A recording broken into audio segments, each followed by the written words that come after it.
Welcome to What the Biz, where we talk about building successful businesses, balancing life, and all the WTB in between. With your hosts, me, Richard Pyatt. I'm Brigette Vector. And I'm Dan Prochko.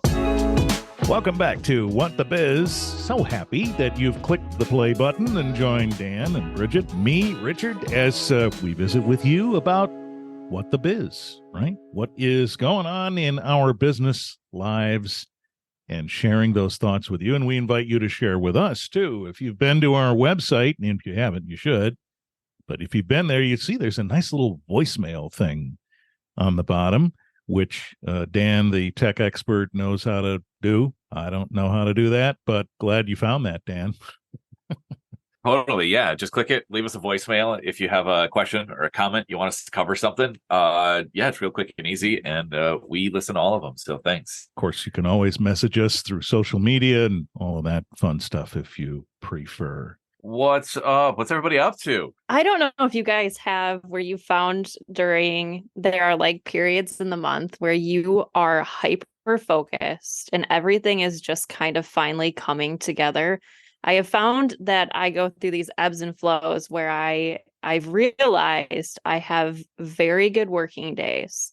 And when I'm in those modes, I have figured out if I just kind of turn everything else off, the amount of things I get accomplished is phenomenal.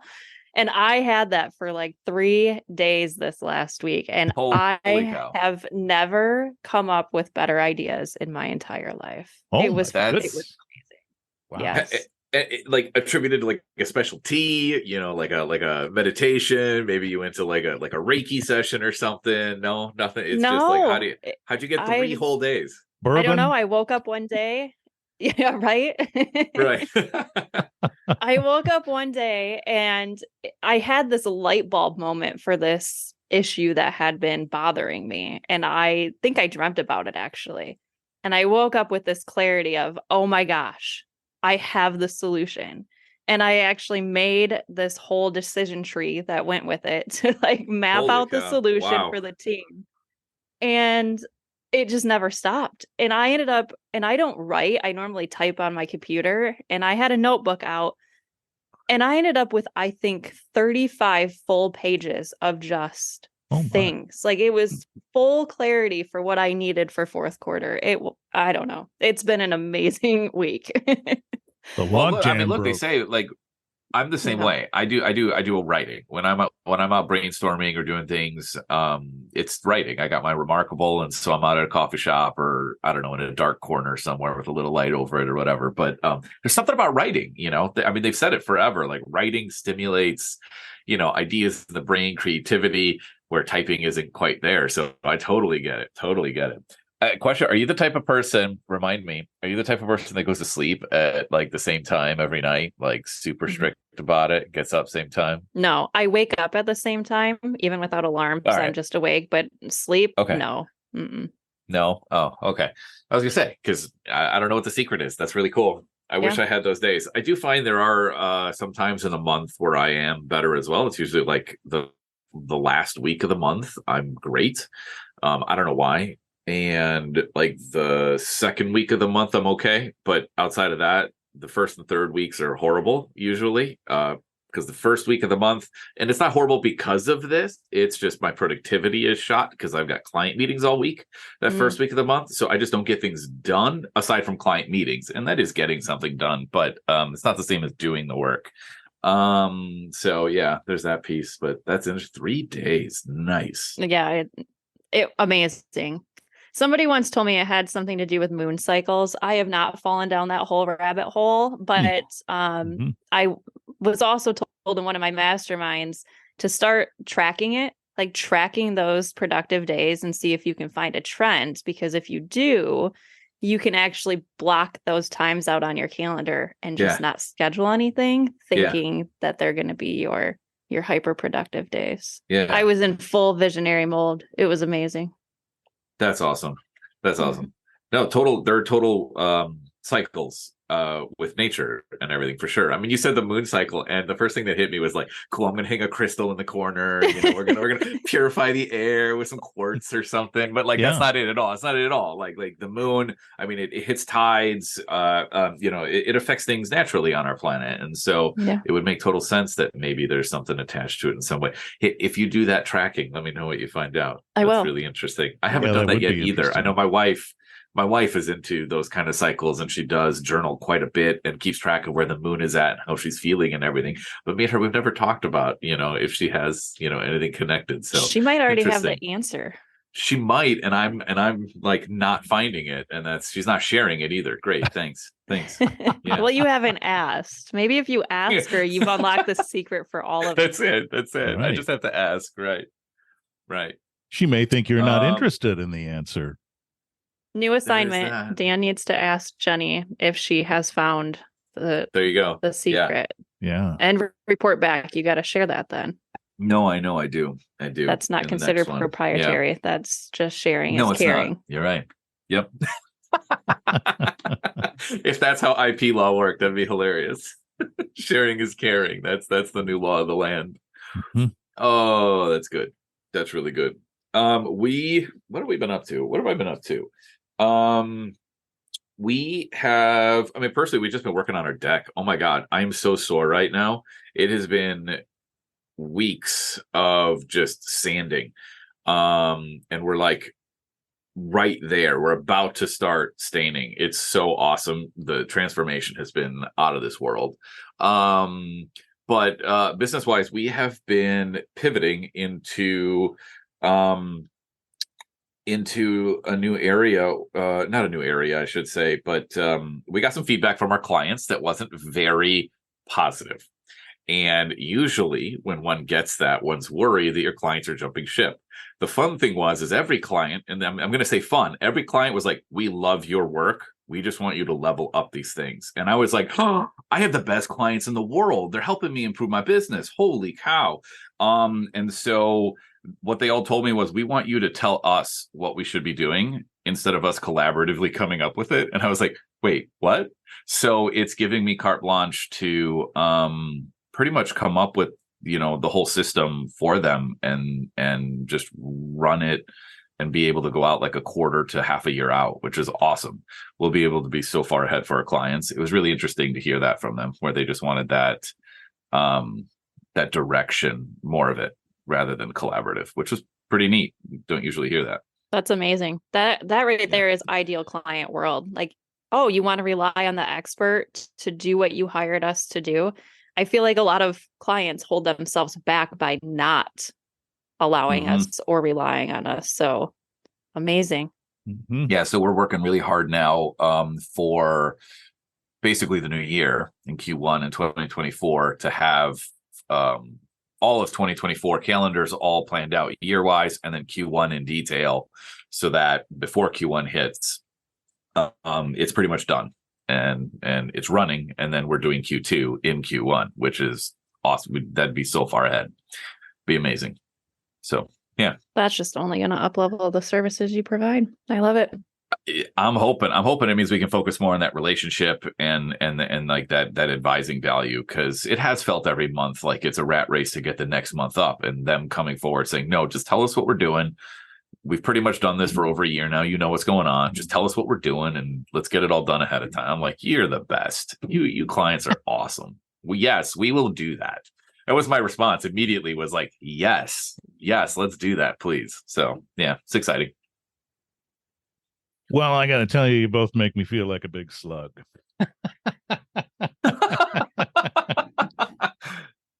Big slug. Come on. We're just in different places. That's it. We're just in different places. Yeah, I would have to say. This week we're in different places. I mean, there's countless times that I'm like, I don't even know what's happening. Oh, gosh, yeah, well, seriously. Holy cow. Right. This particular month that we're just finishing with has been difficult for me. I haven't been as focused as I need to be, and have been juggling, the things that are considered working in the business versus working on it. I've been more in than on. And interestingly, last week I went to a day-long retreat with a couple of folks, and we just shut out the world mostly, and talked about these things. And one of the things I was made to realize is I probably need help, and I probably shouldn't wait till I have money to pay for it, which sounds a little goofy, but really I'd been in this frame of mind that I can't get more help until X number of dollars are coming in. And really they were smacking me, not literally, but you know what I mean, figuratively, and saying, spend money to make money, pal. So that's kind of where I've been. I still don't quite know how I'm going to do that, but anyway, it's been a little rough. No, that is rough. I've run into that still over and over again. Hit capacity limit, and it's like, why didn't we hire already for this? We saw it coming. Like, why is this still always I'm waiting for a certain number before hiring? But it's like, when we hit that numbers when we need them, so we need them sooner, and we build into it. And that's the thing, is like, it is spend money to make money, because you invest to get this return, and that return's bigger than what you spend. Problem is I got cash flow issues now. I got to pay for. Correct. Now. Yeah, that's the kicker. That's the tough one. Yep. That's exactly. I don't know how to get over that in my brain, but trying as well. Same here. And it comes that figurative smack comes at a time when I need it, but it also comes at a time when I haven't been as productive as I needed to be, and so that makes me also feel more like a slug than I would normally have felt, maybe. So it's an ebb, I would say, at this moment with my frame of mind. But you both, especially you, Brigette, with the big inspirational break of the logjam there, it's like, hey, we can get back on that track. Yeah. I mean, it's always stressful hiring or thinking about taking that cash flow hit. Right. But employees should make you money. So my only advice on that side is, if you can outline what you have to bring in to be able to afford them, even if you're floating for a moment, and assigning the goals, like, this is our milestones to hit, that will stop you from bringing somebody on as help and not really having a clear plan of direction to make sure that you make up the revenue that you need to make up. Mm-hmm. So having like a clearly defined, these are our milestones, this is what we need, here are our deadlines, however that new income cash flow is going to come from. Really, yes, what you said is true, and I've done it, but I haven't done it recently. And part of what my retreaters were saying to me is, you got to figure out how much you need to make that happen. And I did a little of that. Really, I'm not. It's not bad what I'm charging, but I'm paying myself. I need what I need, right? And so really that means if I have more clients, that won't be as much of an issue. So I think it really boils down to needing more clients. That's what I have to work on. Sure. You should always pay yourself first. So good job. Yes. Business owners too often do not pay themselves first, and it should be that way. Pretty much don't have a choice. Yes. My cat won't get a job. So, yes. She is 18 years old. I might have said that before. So, but she's basically retirement age. Sounds like we're tiptoeing around an idea around productivity. And I know we came here today to talk about AI. So that is interesting. Yeah. Yes. Artificial intelligence and the fears and realities around that. And I suppose the productivity around that, as you pointed out. And it really is, when you read what AI is, it sounds like a science fiction movie or something. It's getting machines to behave like humans. Wait a minute. Isn't that Arnold Schwarzenegger or something? It makes you think of that and Terminator, but it really isn't that, is it? It really means to be productive, doesn't it? Yeah, no, totally. I mean, I have a quick question that I wanted to start this off with was, what have you been hearing from others about what they think AI is? We hear about, Chat GPT and, the Dolly and Mid Journey. Like, what have you been hearing about it? Any funny or interesting comments? I don't know if it's funny, but what I hear is an uncertainty about what it is and what it does. Yeah. Okay. Uncertainty of where it's going to go. Like Yeah, that too. I've seen people on two sides of the fence. They either love it or they are very skeptical, thinking that we are heading down, a road where computers are going to take over. What's the movie with Will Smith? Oh, iRobot, or thank you. that Yes. one? Yeah. Where computers are going to take over the world. And there's a lot of buzz in the accounting industry, and people with fears that it's going to take over, jobs as well. Yeah. Well, interesting that you said that. So one of the quote unquote jobs I have is someone who helps me edit episodes. And I was reading that AI might be able to do that. I'm already skeptical. Is. Yeah. No, it already is. Actually, there's a platform, and I forget what it's called. I don't have it. I'm gonna go find it. We'll put it in show notes. But what it does is you can take a video, you can upload it, and I know this exists because actually my brother's using it for their podcast. They do videos on YouTube, but they want to be able to put out, reels and shorts on YouTube, etc., of like snippets from the video. Yeah. What the platform does is it analyzes audio, video, and sentiment of the language to pull out 15-second clips of video that you can then just share wherever you want to share it. So you don't have to be the one watching the whole thing and editing. Of course, in the platform, you can like change where it starts and ends or whatever, but it finds sections for you within the video so that you can quickly pull things out and then go do what you need to do without having to sit there. So it already exists. Yeah. I've the read time that saving with that is right. Insane. I've also read that it can edit an audio episode for you, take the ums out and stuff like that. I'm a little skeptical about that, but you should test it. You should test it. Yeah. Or ask your editor to test it. See if they make them more productive. I don't know. It's real. It's super interesting. I find that a lot of people don't understand how AI works to begin with. I'm sure that's true. Yep. And I don't know. Should we touch on that for a second? Let's touch on that for a second about like how these work, because AI has been around for a very long time, and what we have today is a bit uncanny. There's that uncanny valley concept where something looks real but too real but off. Like there's something just a little bit off. What was that robot with the human face? Like it talks, it has like a real conversation, but there's something about the face and the way it's built where it's like something's not quite right. Or when you watch AI movies and the CGI, like they try to do everything, but the skin, there's something's not quite right. Like it's real, but it's not, and I can't get over it.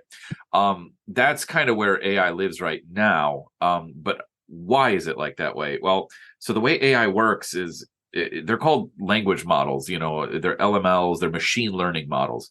And what they do is they take a huge amount of data and analyze it to identify really let's just use ChatGPT. All ChatGPT does is it uses all of that data that it's analyzed to predict what the next word will be in whatever it is it's trying to write. It doesn't synthesize a summary of what's on the internet or in resources. What it does is it's analyzed what words typically follow something based on the topic and what it's trying to write. So when you say, write me a sentence about a bike that's red, and it's riding down the street. And so it's going to generate the sentence, the red bike rides down the street. All it's doing is using statistics and a predictive model of what word will follow based on what it decided it should go first. So if it put the word red first, it's going to figure and go through its statistical language model that, bike, red bike, the red bike. And then it's like, what happens next? Oh, it rides. So it puts the word it, then rides down the street. That's all it does over and over again for every word it generates. So when you use ChatGPT and you see it in real time putting those words down, it's constantly calculating what the next word should be based on its analysis of what has existed or what it's ingested. And so the more it ingests, the better it gets at predicting what the next word should be. And each version of ChatGPT is like a 100-fold improvement. So ChatGPT 3 to 3.5, let's just say it's like a 50x improvement, but 3 to 4, which is coming out soon, or that you have access to if you're paying for it, it's like a 100-time leap from 3 to 4 and what it's ingested. Plus, it has real-time access to the internet. It can do you can even upload items to it for it to review, etc. And so what you do is you train it on how you want it to write for you, etc. And so as you write with it in the same thread, it learns and it evolves with you, etc. It's really, really interesting. But that's how it works. So, and graphics are the same way, actually. When you define a graphic, say in Midjourney or Dolly, I want this, this, and this. What it's done is it's analyzed a ton of graphics, and it just predicts each pixel in the graphic. And you can see it happening in real time sometimes. They'll show you the graphic rendering, and it'll be blurry. Then it gets more in focus, more in focus, more in focus. All it's doing is in sections and pixel by pixel, predicting what color those pixels should be to create a graphic that has what you're looking for. And so it not only analyzes little pixels, but also groups and areas of the photo or image that it's rendering over and over again to just predict what the next color and change in pixels should be over and over again. That's all they do. So, yeah. Mind blown. I've honestly wondered what impact beyond just like those of us in business or using it, the impact that it's going to have on learning, kids already have things at their fingertips, and now you can have this essentially write you a whole rubric for a paper or your whole outline or your, there's going to be ways to test for it, but it's going to get really hard, I feel like, for teachers. And then I'm kind of like, even the way I use it, which I'm sure we'll get to, in this discussion, how we're each using it, but it's like, okay, am I not using part of my brain now for things I normally would think through because I can type something into and it can generate it for me, and now I'm not using that? Like, I'm wondering about long-term effects of our brain power and what is it going to do to our minds, like if we're not using our critical thinking as much as we used to, because how many people probably go to chat GPT for things that they normally would spend time critically thinking through. So that's a marvelous point. And it's like the calculator effect. Remember when I was in school, I don't know about you two, but when I was in school, we couldn't use a calculator. You had to think it through. And that's a similar effect that you're talking about, Brigette. It's something that does your thinking for you, and you don't have to do that. Has that affected us? I think all you have to do is look at social media to see that we can be affected by certain innovations in technology. So I think that's a great point. Look, I think there's always going to be the people that want to game the system, and they're going to be the one. I mean, and I'm going to put it in quotes. Can't see air quotes. The lazy people, okay, or the shortcutters, etc., that want to use a system just to get by and get to the next thing without actually learning what's going on. But hasn't that been the case of humanity of all time? Like here I am, like kind of on a soapbox. Like we are that kind of a species anyway. There's always going to be those people, but then there's going to be those people that want to actually utilize this for something bigger and better. The way I see it is, and I'm gonna go sci-fi here. Star Trek. Okay, you got that computer you can talk to that then does the calculations and bring it to you. But if you think about the crew of like the Enterprise, the Next Generation is the pinnacle of that AI and the computer is kind of where I put it. They could ask it anything. They could ask it to do the models and the math and all of this. What's interesting is that, yes, the crew supposedly had all the education, aka our workers and us and humans, but it adds this layer of creativity they have to have. And they're able to connect new ideas together to create new things and use the tool to make new innovations. That's what I see is going to happen here, is that at long term, this is me talking long term here, as AI becomes something bigger and better, is that it opens us up to actually use creative sides of our brain and critical thinking to connect ideas that normally wouldn't be connected to create better outcomes, because we don't have to sit there and learn 4 times 4. Don't get me wrong. That's very, very important. I'm not knocking that. The idea is that because I don't have to do that every single time I'm trying to innovate, my brain can actually spend the time to think bigger than it has in the past. That's how I see it. Such an optimist. Oh, I'm not saying, yeah, I definitely use it and I appreciate it. I think it's going to add and has already added tremendous value to, areas of my business, not just financial, but I mean, we use it to write SOPs. Like we write it to, think through processes. We use it to think through, blog ideas. We'll already have something, but kind of putting that outline together. We haven't gotten so far, like the team and I, on using it to fully write anything. We still write our own stuff, but it gives us the creative juices that we might not have in the moment to kind of get going, or that, that outline for our SOPs that we couldn't quite put our fingers on. So it's saved, I can't tell you how many hours of time where like Dan was saying, we can focus in other areas of the business. Then it has gotten us farther in the business where we are, going to be focusing on different offerings and different products, because these other things are solved now in a much shorter time period by using, AI options. Mm-hmm. Yeah, we're using it for similar ways, outlining blog posts, or honestly, even brainstorming like email subject lines, or summarizing concepts and topics that help us brainstorm, structure and other pieces that have to get built. Will emails, now everything is heavily edited afterwards. What it generates is not production ready to go out and use, but man, it creates a great starting point where we don't have to figure out the exact order of words, etc. right off the bat. We take it, we give it this concept, this idea. We've done that heavy thinking already of those concepts that need to be tied together, and say, hey, give me something with this tied together. It does it, and then we go off to the races from there. It's funny you mentioned email, because I'm sure you're also talking about marketing email type generation. But I'm thinking on our side, we've used it for actual like response emails. Oh, same. Yes. Same. Yes. So, how they say wait 24 hours before you send a response. Well, you can have what you're thinking typed out and tell chat to write that in a much more kind and professional manner. And you get like a stellar email response. Oh man, I used it not too long ago to write an email for a client that was informing their customers about a price increase. And it was very interesting because the AI generated an email that was actually, in my opinion, negative sentimented. It talked about how, we have to increase this because of cost increases, because of employee cost, because of inflation, and like all this stuff is so negative and external. And I was like, you know what? Would you mind, please? And I said, please, because this is actually important in AI. Use your pleases and thank yous. It will actually write you better material, which is really funny. Somehow it's learned that along the way.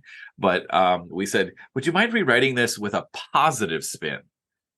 And that's all I said. And it said, of course. And then it wrote me a totally different email that was about quality of service, wanting high touch point with the client, being able to invest more time in improvements and better, outcomes. And I was like, holy cow, this is what we need to be sending to the client. It was amazing. It was awesome. I had the idea, but at the end of the day, myself.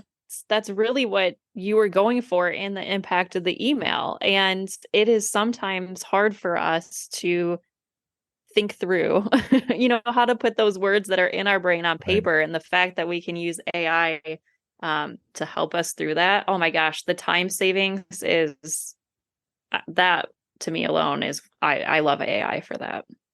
Yeah.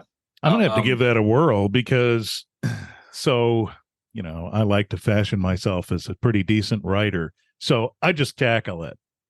But that's interesting. I wonder what it would come up with for some things that I've typically done myself. But so clearly I'm the lollygagger here. I haven't used it at all, but it's intriguing, and it also worries me a little bit on both sides. No, Richard, we're going to get you on. We're going to get you on because I can see it like podcast, like descriptions, like short blurbs where you give it a list of topics and say, write me a description. You need like podcast titles. You want, I can totally see it helping workflow all the way down. We're going to get you on it. I'm really interested in the editing part because if it was good enough to pull together an episode the way I would do it, and I'm skeptical about that, but that's okay. I'd be curious because I might put that to work. I think it's all in the training, like Dan was saying. I sat in on, like, you're training the AI. So I sat in on a session where they were kind of talking about how to use it for accounting and ways to work through like sales funnels. And a lot of the participants would use chat to get their baseline, and then they would edit it outside of chat and never give chat back what they ended up using so that chat could learn their language and how they talk and, what their end product was.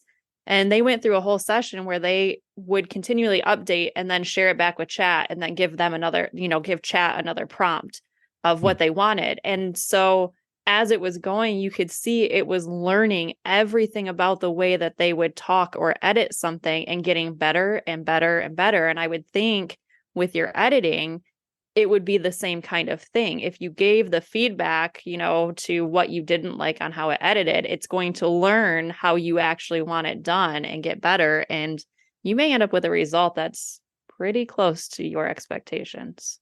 Well, what I should do is give it an assignment to do one that I've the original sound from one I've already edited and then compare them. That would be interesting. Oh, yeah. That would be smart. Well, I think for a lot of people, it is a little bit scary and uncertain. And as Dan pointed out, there are some people who might try to use it nefariously. But that's life, right? You have people who are well-intended and people who are not. And so we'll have to just live with that like we already do. But to put it to good use, like the two of you already have, that should help. That was the intent. Yeah, absolutely. I mean, the way I think about it is quite honestly, literally taking a huge view of like, look, we had the Industrial Revolution, we had the Agricultural Revolution, all of these things, the computer revolution, all of these things everybody said were supposed to take people's jobs. Mm-hmm. Okay. Now, don't get me wrong. Some people lost their jobs. Yes. But overall, there were many more jobs created. Okay. And people who were able to retrain or even, new industries were created where those people then could move into those industries. It sucks. The pain is going to be there short term, especially if there is this revolution, it does hit this point. It's going to happen. Yes. But it also opens up this ability. The way I think about AI now is, how can I use it to make myself more indispensable? Because you still need a human to use it. It doesn't just do, it doesn't think for you. You still have to tell it what you want it to do. And even though there are AIs being built that can run whole processes and do, certain things are called auto GPTs, where they're based on certain, fields and verticals or even specific processes, et cetera. You still need people to run those things, and make sure it's still on track. But, specifically for, small businesses, if you want to use it to make yourself more efficient, there's still a person that's got to do it. If you have a part-time marketer, it's not going to take over for them because you as the owner, you still got to do what you got to do. You're not going to turn around and relearn this thing. That person has to get good at it because they're going to get better at their job. It opens up more brain power to be more efficient, more productive, and have new ideas that help with growth. Well, that sounds like a good place to leave it. Yeah. And those people that don't evolve, they're the ones that are going to lose their job because there's going to be someone else who knows it, who's more efficient, who's better at what's going on, that's going to provide better results. So, jump into it. It's awesome. And so we'd like to hear how you've used it. How have you used AI? Leave us that voicemail on our website or send us a note. We are interested to know how you've made use of AI, and we'll share your thoughts if you want us to with the audience.